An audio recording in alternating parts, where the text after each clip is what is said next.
Meus irmãos, bom dia, queridos. A graça e a paz de Jesus, amém? É um privilégio estar novamente aqui com os irmãos. Somos gratos a essa igreja, aos irmãos, por nos ajudarem no sustento na obra missionária ali no Amazonas. Nós estamos finalizando o Novo Testamento na língua Waiká Central, que é o último livro que estamos fazendo, é o livro de João.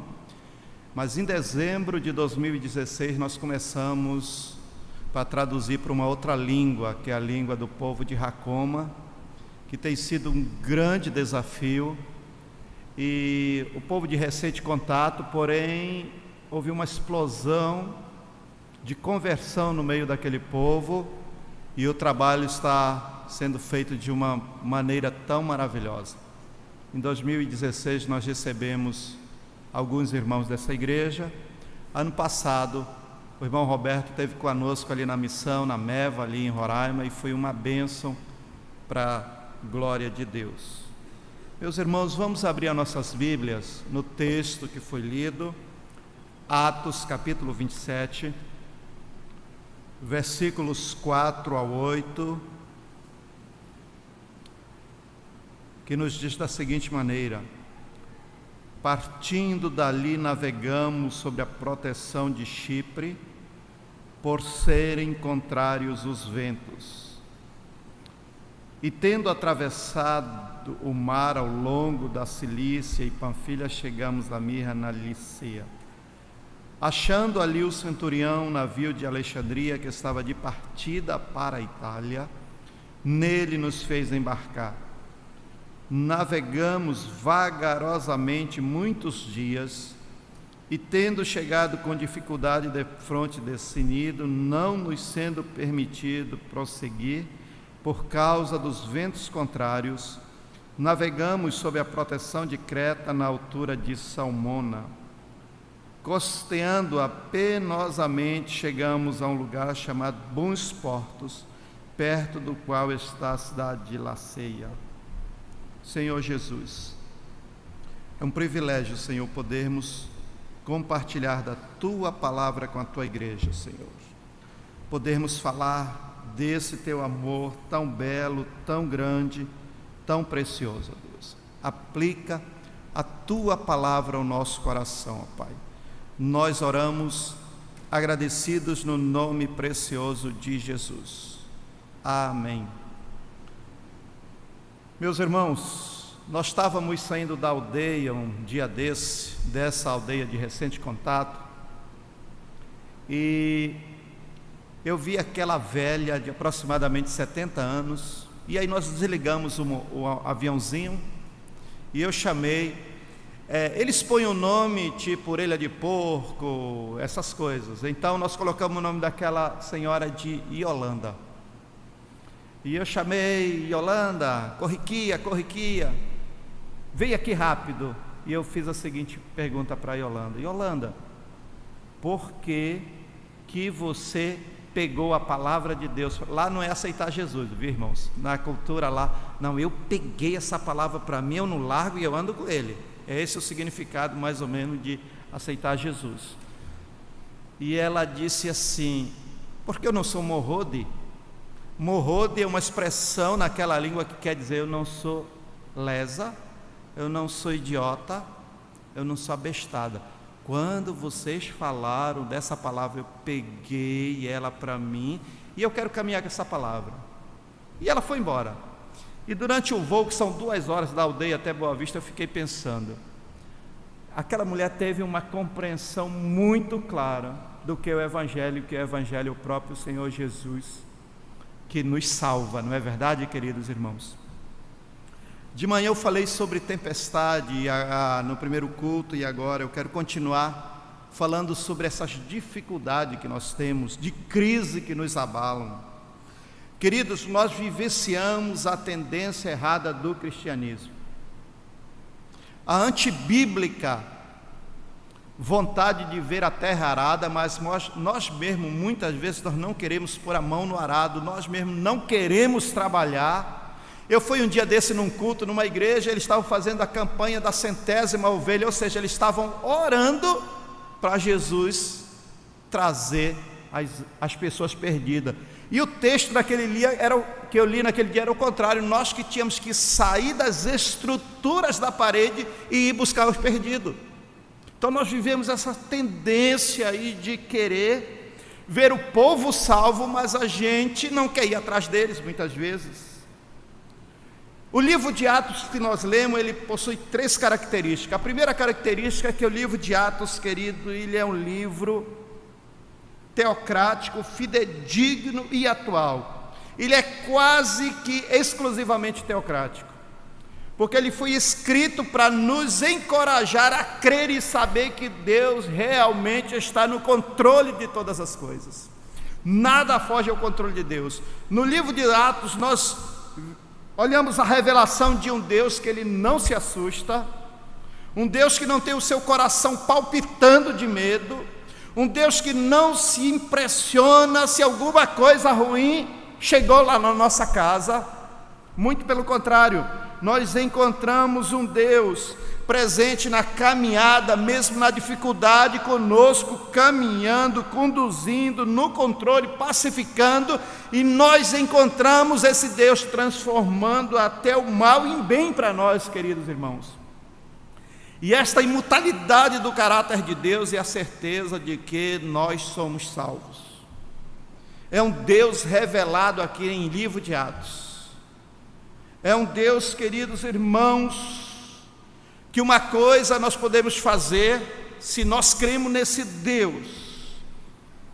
Quando o problema chega lá em casa, quando a dificuldade chega lá em casa, ou algo trágico já acontece na nossa casa, nós precisamos entender que Deus continua no controle de todas as coisas. E se isso é verdade, querido, se a palavra de Deus diz a verdade, uma coisa nós podemos fazer depois desse culto, depois de passar naquele churrasco, eu não sei aonde você vai passar, você pode se jogar na sua cama e falar para a sua alma, como Davi falava: descansa, ó minha alma, no Senhor, porque eu sei que tu cuida de mim.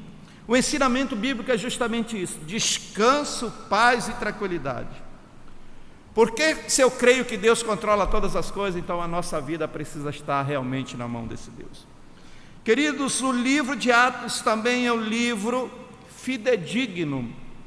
Ele foi escrito, entre outras coisas, para nós crermos que esse Deus cumpre todas as suas promessas, tudo aquilo que Ele prometeu, Ele há de cumprir. Porém, existe uma exclusão teológica aqui: aquilo que Deus não cumpriu, que não prometeu, Ele não vai cumprir. É invenção da nossa cabeça, a gente achar aquele caminho lindo, queremos trilhar com Ele, e não é o caminho que Deus preparou para nós, e depois, quando tudo começa a dar errado, nós queremos mesmo assim a bênção de Deus. Nós começamos errado e queremos a bênção de Deus. Queridos irmãos, Deus só cumpre aquilo que Ele prometeu. Irmãos, a última vez que eu vim aqui nós não tínhamos casa. Olha que coisa, né? Nós não tínhamos casa, mas Deus um dia havia prometido. Eu não sei como, mas Deus havia prometido. Eu me lembro que a gente lia na palavra e Deus sempre falando no suprimento de uma moradia para nós. E nós nos pegamos nessa promessa. E um dia eu recebo um telefonema de uma japonesa e ela disse: pastor, nós estamos sendo alvo de sequestro, ore por nós. Oramos. No outro dia ela liga em paz e diz: pastor, vocês têm alguma necessidade? Eu digo: nós temos necessidade de oração. E todo missionário dá aquela lista. E nós demos lista, e entre a lista estava ali uma casa. Período de crise. Eu havia acabado de sair daqui de Recife, era 2016. Ela disse: olha, já escolheram a casa? Betânia gostou de alguma casa? Eu digo: gostei. É do lado da igreja presbiteriana em Manaus. É uma casa bem pequenininha, só tem um quarto, mas tem um terreno grande. Ela gostou, é seguro. Irmãos, no mês seguinte, aquela casa, aquela mulher comprou e nos doou. Deus está no controle de todas as coisas, e tudo aquilo que Ele prometeu, Ele há de cumprir.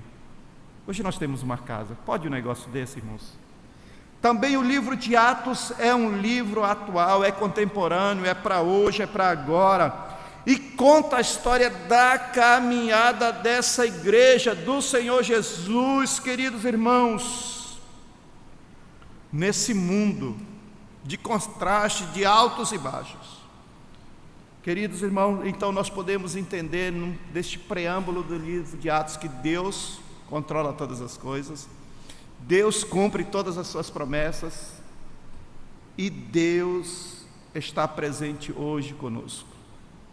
Aqui em Atos capítulo 27 que nós lemos, nós encontramos o apóstolo Paulo aqui em sua última jornada missionária em direção a Roma. Mas para nós entendermos o aspecto motivacional de Paulo, para empreender essa viagem, nós precisamos ler o versículo-chave em Atos capítulo 23, versículo 11, queridos. Atos capítulo 3, versículo 11, diz que Paulo está na fortaleza, o nome daquela fortaleza chamava-se Antônia, era a sua prisão, ele estava preso, e durante a noite a Bíblia diz que Paulo teve uma visão, e ele recebe uma visita mais do que especial, pois ele tem uma visão com o próprio Senhor Jesus, que pondo-se ao lado de Paulo, começa a conversar com Paulo e diz o seguinte: Paulo, coragem, assim como você testemunhou a meu respeito em Jerusalém, eu quero que você vá testemunhar em Roma. Portanto, querido, não havia nenhuma dúvida espiritual ou prática quanto a essa viagem para Roma era a vontade de Deus. Paulo tinha uma visão definida, tinha um direcionamento dado pelo próprio Deus. Paulo tinha a convicção que deveria testemunhar em Roma. Mas o que me chama a atenção nessa caminhada de Paulo, nessa trajetória de Paulo, é se Deus no capítulo 23 aparece para Paulo, fala com Paulo, instrui Paulo, diz aonde é que ele queria Paulo, que era Roma, e não havia nenhuma dúvida dessa trajetória de Paulo, porque era uma trajetória no comando de Deus. Mas por que no capítulo 27, Paulo, ao obedecer a Deus, ele sofre tanto? É aqui que eu quero me deter com os irmãos. Queridos irmãos, neste capítulo 27, nós olhamos aqui que Paulo ele enfrentou uma terrível tempestade, ventos contrários, depois para em um lugar chamado Bons Portos, ele não pode ficar ali, porque ali não era Roma. Para chegar em Roma, a gente percebe que Paulo ele entra em outro navio, ali ele enfrenta a segunda tempestade ainda pior, o navio vai a pique, naufraga, ele não morre pela graça de Deus, ele cai numa ilha chamada Malta, é picado por uma serpente venenosa, ele também não morre pela graça de Deus, ele entra em outra embarcação e agora Paulo chega em Roma. Mas o que me chama a atenção, queridos, é que Paulo, quando ele chega em Roma, ele não chega como herói, ele não chega como apóstolo.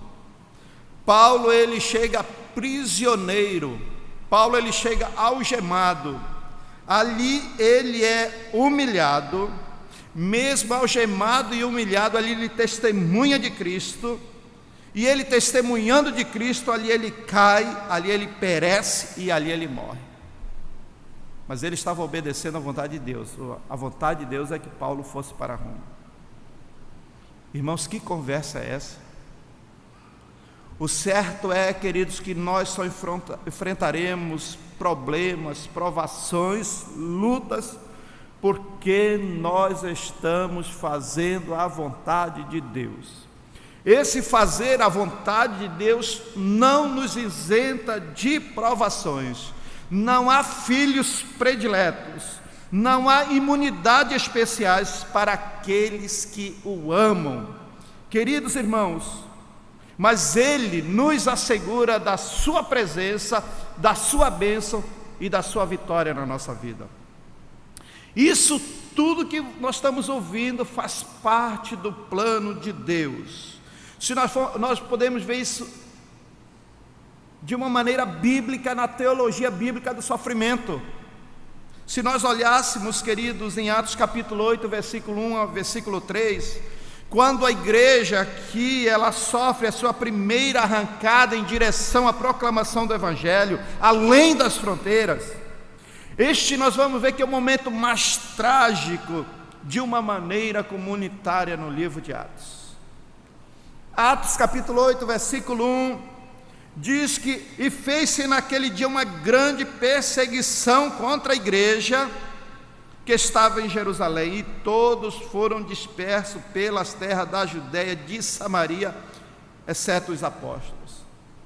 Queridos irmãos, a gente percebe aqui que essa igreja encontra ataques violentos, imposições físicas. Em Atos capítulo 8, versículo 2, diz assim: uns varões piedosos foram enterrar Estevão e fizeram sobre ele grande pranto. Aqui a igreja enfrenta profunda dor, imposições emocionais fortíssimas, a angústia tremenda toma conta do coração daqueles irmãos e eles não sabem o que fazer. Atos capítulo 8, versículo 3 diz assim: e Saulo assolava a igreja, entrando pelas casas e arrastando homens e mulheres, os encerrava na prisão. Aqui a igreja enfrenta imposições espirituais, destruição espiritual, ou seja, aqui a igreja ela é atacada frontalmente. Queridos irmãos, a gente percebe nesse livro de Atos, nesse texto, que a igreja aqui sofria fisicamente, emocionalmente, espiritualmente, mas foi nesse período que essa igreja mais cresceu, mais se expandiu, mais caminhou, mais testemunhou de Cristo de uma maneira martírica, pregava e morria, ou morria pregando a palavra de Deus. Em Atos capítulo 27, versículo 4, queridos irmãos, nós vemos, e diz o seguinte: partindo dali, navegamos sobre a proteção de Chipre, por serem os ventos contrários. Ventos contrários é quando, querido, o navio é empurrado em direções opostas, em direções contrárias. Período na vida em que nós queremos caminhar para frente e nós acabamos indo para trás. Período na vida em que nós queremos ir para a direita, mas nós vamos para a esquerda.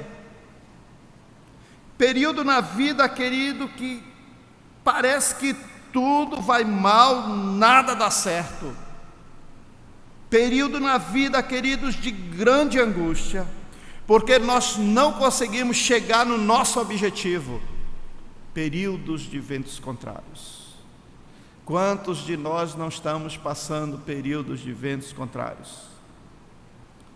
Período que parece nada dá certo, nada se ajusta ao planejamento da nossa vida, da nossa família, do nosso ministério. A nossa segurança, queridos, é que nós temos Jesus, e Jesus é maior do que todas as coisas.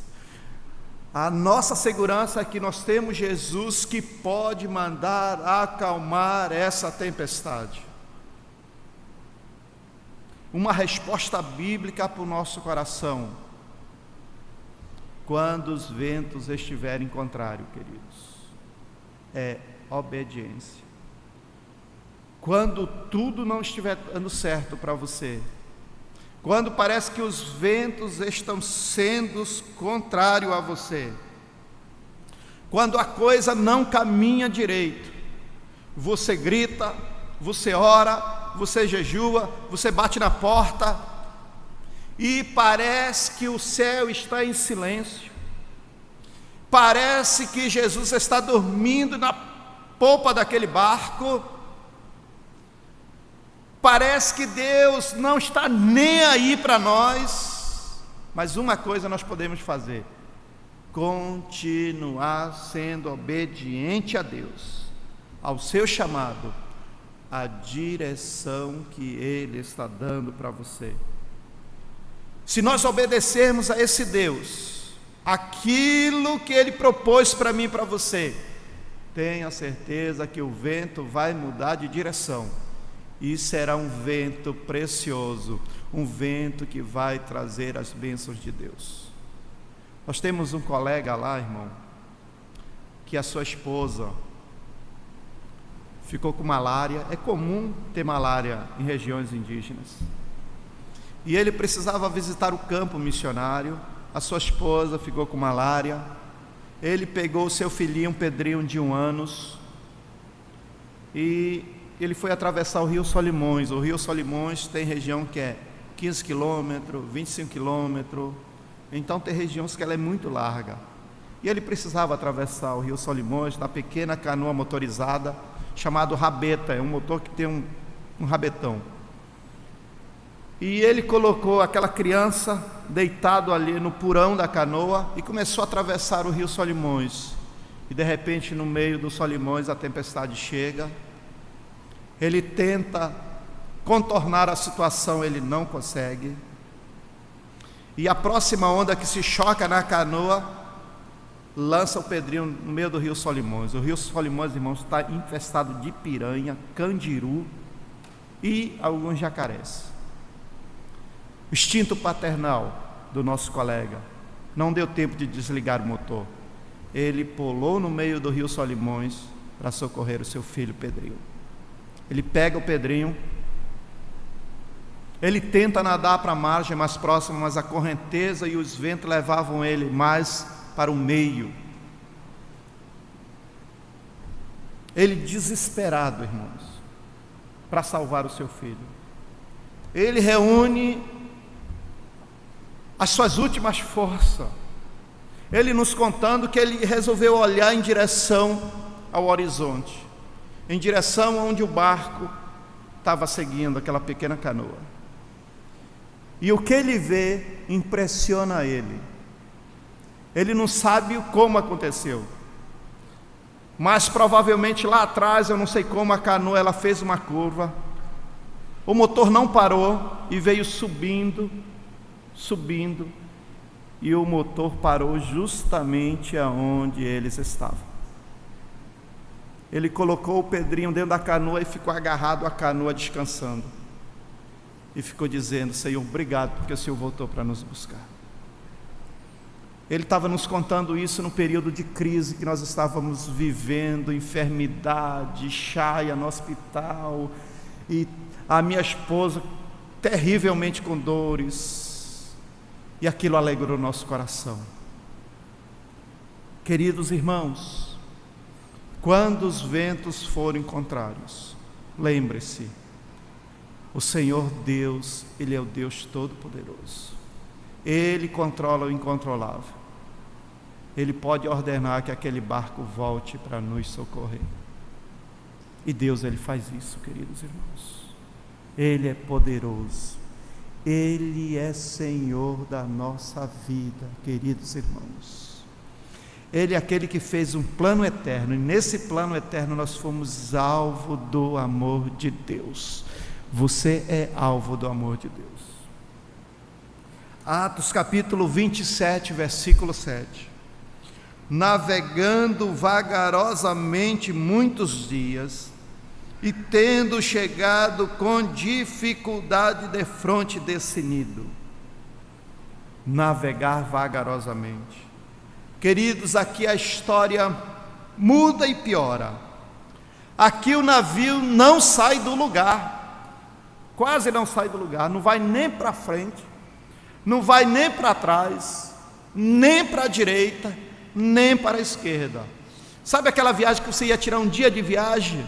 Agora se torna 2, 3 dias, porque você não consegue quase sair do lugar. Época em que realmente, ao nosso ver, nada de bom acontece. Tudo realmente piora, tudo vai mal.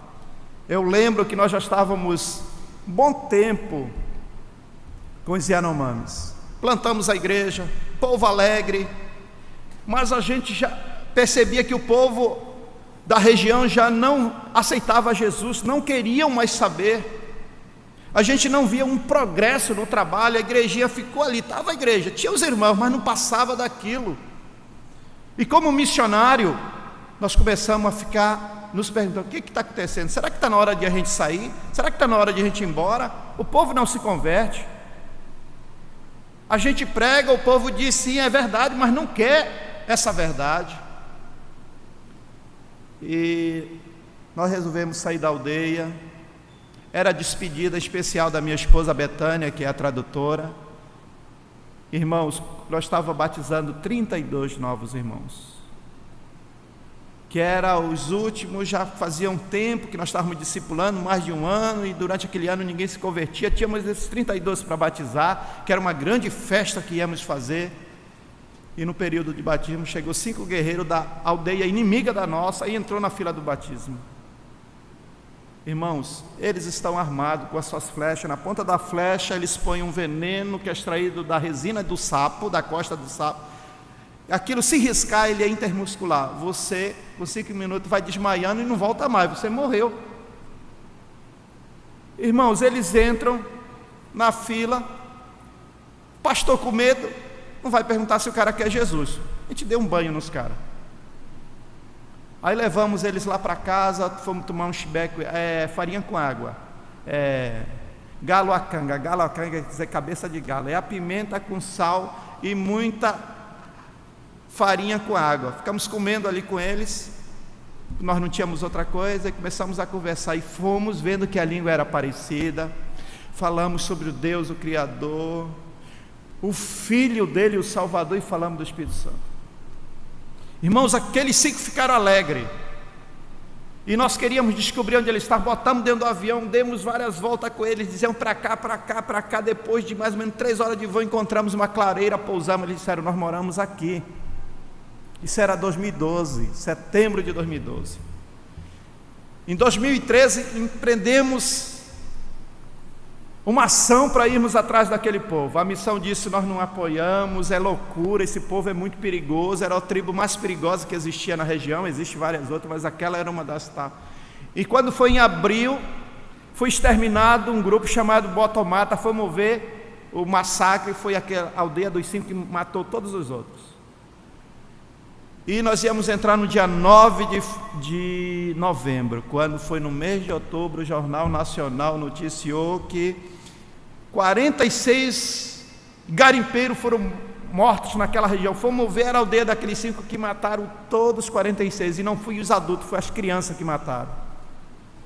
E aí nós estávamos apavorados. 18 dias depois, pegamos a pequena avioneta, começamos a sobrevoar. De repente encontramos a clareira, pousamos, o avião vai embora. Era eu, minha esposa, nós não tínhamos a chaia, e mais 3 velhos nativos falantes de línguas diferentes. Irmãos, e fomos orar. Estamos no meio do mato, 2 horas de voo. O pavor toma conta do nosso coração. Você vai em busca do novo grupo que você sabe que é perigoso e não sabe como eles vão lhe receber.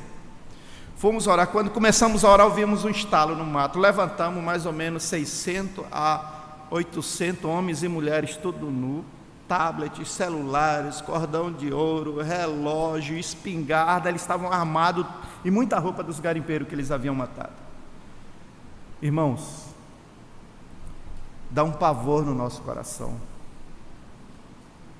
E todo o homem, tem hora assim que o homem é um contraste. Eu estava com tanto medo que eu botei minha esposa na frente e disse assim: meu amor, você fala melhor a língua, fala alguma coisa. Que ela é a tradutora. E ela falou alguma coisa, irmãos, e para nossa surpresa passou um jovem de aproximadamente 12 anos, nu, e disse assim: Deus sim, Jesus Sachimburema, Deus realmente enviou vocês para nós. Estávamos apavorados, agora nós estávamos alegres. E ali aparece aqueles 5, nos socorre daquela angústia, e todo mundo vai embora, irmãos. E comunicamos o avião foi até a aldeia de Palimiú, e trouxe mais 5 crentes, depois mais 5 crentes, agora nós éramos 15. A caminhada de 4 dias até a aldeia deles, nós não precisávamos fazer, porque todo mundo desceu para aquela região do massacre, porque era período de guerra, e nós chegamos no período de guerra, e nós começamos a caminhar com eles. Daqui a pouco Chapona é uma casa muito grande, que cabe entre 500 a 1000 pessoas, e ali Tudo é imaginário, irmão. Aqueles dizem, esse lugar é seu. Esse lugar é seu. Então eles foram dando os lugares para nós. E o culto começou 9 de novembro de 2013. Sexta-feira, 2 horas da tarde. Nós éramos 15. E o culto terminou 10 horas da manhã da segunda-feira, irmãos. O aviãozinho sobrevoando, querendo saber da nossa notícia, e nós disparamos o sinal dizendo que estava tudo bem. Irmãos, enfim, batizamos naquele período os primeiros 162 indígenas. Começamos o processo de plantio de igreja. Final de 2016 começamos a tradução para esse povo. E hoje nós estamos em 21 aldeias daquela região, com quase 4.000 crentes naquela região. Sabe o que é isso, queridos irmãos? Parece que quando tudo na vida não está dando certo, está navegando vagarosamente, uma resposta bíblica para o nosso coração. Quando tudo estiver devagar, parece que nada de bom acontece, você não vê um sinal de coisa boa. Uma resposta bíblica para combater os dias maus, os dias ruins, é perseverança em Deus. Persevere em Deus. Crê que Ele realmente vai mudar aquela situação. Irmãos, o povo aceitou a Jesus. Temos um bom número. Novembro e dezembro desse ano estivemos lá com eles por um bom período, vendo aquele povo alegre, feliz com Jesus, mudança radical na vida deles. E aí, irmãos, nós nos lembramos que parece que nada mais acontecia no nosso ministério, até a chegada daqueles 5 durante o batismo. Queridos, creia, persevere em Deus, lute mais um pouco, porque certamente alguma coisa diferente, porém boa, há de acontecer na sua vida, na sua família, no seu negócio, naquilo que você está fazendo. Atos capítulo 27, versículo 8. Costeando penosamente, chegamos a um lugar chamado Bons Portos. Meu irmão, lembra? Ventos contrários, navegar vagarosamente, agora chegamos em Bons Portos. Olha que nome, irmãos, que nome lindo. Bons Portos parece ser o lugar ideal. Bons Portos é o lugar que tudo vai bem. Diz a história que Paulo, quando aquele navio chega em Bons Portos, os carcereiros, diz a história que chega para Paulo e diz para Paulo: Paulo, tira o algema de Paulo e diz: Paulo, vai visitar os irmãos, os teus irmãos, a igreja. Aproveita, Paulo, tira uma oferta, tira mantimentos, recolhe mantimento, que nós estamos sem mantimento. E o carcereiro deve ter dito para Paulo: Paulo, olha, fica bem à vontade. E Paulo vai, cultua, Paulo prega em Bons Portos, Paulo realiza a obra de Deus, e tudo começa a dar certo na vida de Paulo ali em Bons Portos. Os irmãos apoiam, os irmãos acolhem Paulo, ora com Paulo, anima Paulo, e nada dava errado na vida de Paulo em Bons Portos. Irmãos, o Bons Portos parecia ser o lugar da bênção para Paulo. Bons Portos, queridos, não era Roma. Bons Portos é o lugar do nosso comodismo. Cuidado quando a coisa vai bem demais. Desconfie dessa situação, meu irmão. Porque quando está bem demais, a gente diz: eu estou na bênção, irmão. Os irmãos apoiam, a igreja manda uma oferta extra para o missionário, e o irmão Roberto, que estava aqui de manhã, foi visitar a gente lá, e a gente se alegra, e a gente diz: rapaz, eu estou na bênção.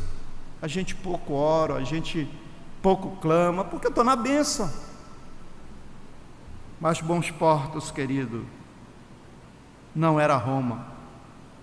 Então Bons Portos não era a vontade de Deus para Paulo. Para cumprirmos a missão de Deus, a vontade de Deus, nós precisamos de coragem para sairmos de Bons Portos e nos lançarmos na vontade de Deus, para sairmos do comodismo. Se Paulo não sai de Bons Portos, ele não teria chegado em Roma. Se Paulo não chegasse em Roma, o povo em Roma não teria ouvido falar de Jesus, porque ele estaria na bênção, no bem bom que seria Bons Portos. Uma resposta bíblica para o nosso coração, irmãos, para combater Bons Portos, para combater o comodismo, é determinação em Deus. Nós sermos determinados para sairmos de Bons Portos, para sairmos do comodismo e nos lançarmos e cumprirmos a vontade de Deus. Meus irmãos, nós estávamos num bem bom demais com esse povo. Quando o Ronaldo Lidório e os outros souberam que aquele povo foi alcançado, nos chamaram, fizeram uma agenda, a gente falou, olha, nós não temos uma explicação, mas o povo está se convertendo demais, nós não estamos tendo problema nenhum com o povo. E a gente começa a pensar, será que será que minha esposa que é linguista? Será que é por causa da tradução? Será que é por causa da missão? E a gente começa a esquecer que aquilo é coisa de Deus, não é coisa nossa. Quando nós pensávamos que estava num bem bom, Deus não manda uma série de coisas, de problema, enfermidade, perseguição, Polícia Federal e tanta gente para causar problema a nós. Só para vocês terem uma ideia o que aconteceu.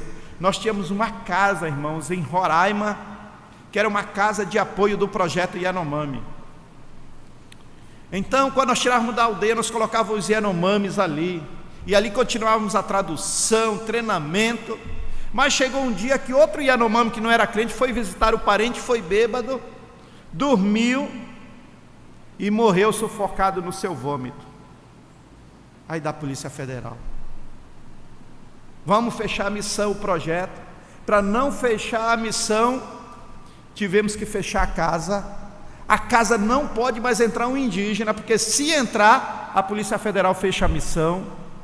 E aí transformamos na casa da missão em outro projeto, a casa de abrigo dos missionários, e nós ficamos sem casa onde ficar com os Yanomamis. Agora estamos tirando os Yanomamis para Manaus, e na beira de um rio ali próximo, a 100 quilômetros de Manaus, compramos uma propriedade bem pequena. Estamos orando para construir uma casa de tradução e de treinamento para os Yanomami. Quando tudo estava bem, queridos irmãos, Deus permitiu nós passarmos por tudo isso, para nós entendermos que nós dependemos mesmo dele, ou pelo menos nós precisamos depender do Eterno, depender do Todo-Poderoso. Ele é Senhor absoluto, queridos irmãos. Nós precisamos dessa determinação em Deus, ser determinados, querido, para quando estivermos em Bons Portos, sabermos que ali não é o lugar que o Senhor preparou para nós. Paulo, queridos irmãos, ele percebeu uma coisa, que ele, cumprindo a vontade de Deus, ele não estava isento das provações. E Paulo estava sendo provado justamente porque ele estava fazendo a vontade de Deus. Era a vontade de Deus que Paulo fosse para Roma, saísse de Jerusalém e fosse para Roma. Jesus falou com ele, Jesus apareceu para ele, Jesus orientou e deu o endereço: eu quero ir em Roma, Paulo. Se ele estava obedecendo a Deus, Deus poderia tê-lo poupado, Deus poderia tê-lo guardado, mas foi obedecendo a Deus, pregando a palavra de Deus, testemunhando de Cristo, que Paulo caiu, pereceu e Paulo morreu naquele lugar, queridos irmãos. O que Deus está transmitindo para nós nessa manhã é o seguinte, queridos: nós atravessaremos tempestade, ventos contrários, oposições, provações e perseguição, Mas o que ele quer dizer mesmo para nós é o seguinte: ele não promete bonança, ele não promete um passeio no parque para essa igreja que é fiel e que é verdadeira e que ama ele de todo o coração. A promessa dele está em Mateus capítulo 28, versículo 20. Ele prometeu estar conosco para sempre, todos os dias. Ele prometeu não nos deixar sozinhos na tempestade, na enfermidade, na doença. Ele está conosco, queridos irmãos, e ele vai caminhar conosco até no vale da sombra da morte. E mesmo no vale da sombra da morte, Deus pode fazer algo novo e belo na sua vida, na sua família, no seu trabalho, nos negócios. Deus pode fazer tudo novo. Deus nos renovou no meio daquela dificuldade, queridos irmãos. Quando o aviãozinho chegou para nos prendermos, com aqueles 36 homens armados, mandado de prisão contra minha esposa, você não tem para onde ir. E você vê que o mandado é contra a sua esposa. Minha esposa não é indígena, eu ainda tinha uma chance. E quando aqueles indígenas que estavam lá começaram a intervir, de recente contato, disseram: olha, eles não são pessoas más, essas pessoas são pessoas do bem. E em 24 horas, irmãos, nós revertemos o quadro e nós não fomos presos, em especial a minha esposa. E o povo se alegrou, porque eles viram que houve uma intervenção de Deus naquela situação. Meus irmãos, e vocês fazem parte de tudo isso, sabe por quê? Porque vocês têm nos apoiado, em especial em oração e nas contribuições. Que Deus abençoe a sua palavra, que o Eterno possa abençoar a sua vida de uma maneira muito especial. Se você está na luta, se está na peleja, se está na dificuldade, acalma-te, creia mais, tenha mais fé, caminhe mais com o Senhor, creia um pouco mais, faça alguma coisa diferente, irmãos. Dobre o seu joelho, ore somente aquele que pode fazer todas as coisas. Tem momento na vida que a gente quer uma palavra do pastor, dos amigos. A gente quer ouvir todo mundo, mas a gente muitas vezes não quer ouvir o próprio Deus, o eterno Deus Todo-Poderoso. Fique em silêncio e adore somente a Ele. Se preciso for, chore a noite toda, porque pela manhã, diz a palavra do Eterno, vem a bênção, vem a vitória. Meus amados, que nós sejamos obedientes, perseverantes, determinados para fazermos aquilo que o Senhor quer que nós façamos. Curve a sua cabeça, eu quero orar com você. E a oração nessa manhã é bem específica, queridos. É por tempestade na vida. Que o Senhor nos ajude a vencermos dentro dela. Eu não sei qual é o teu problema, não sei qual é a dificuldade ou a tempestade que você está passando, mas nós cantamos hinos que falam justamente sobre isso. Fala de tempestade, mas fala da fidelidade de Deus no meio da tempestade. Senhor Jesus, nós somos grato ao Senhor pela sua palavra. A tua palavra nos renova, a tua palavra, Senhor, tira a aflição do nosso coração. A tua palavra mostra uma saída, mostra o caminho. Essa palavra que nos cura, essa palavra que através dela somos libertados, porque é a palavra do Eterno, a palavra do Todo-Poderoso. Senhor, eu oro pelo meu irmão, pela minha irmã. Eu oro por essa família, pedindo a cura não somente física, Senhor, mas também a cura da alma. Senhor, aquele irmão, aquela irmã que está passando por esses problemas, ventos contrários, navegar vagarosamente, ou até mesmo no bem bom, Senhor, cuida dessa vida, cuida dessa pessoa com total carinho e amor e mostra uma saída. Ó Deus, eu oro agradecido a Ti, com gratidão, no nome precioso de Jesus. Amém.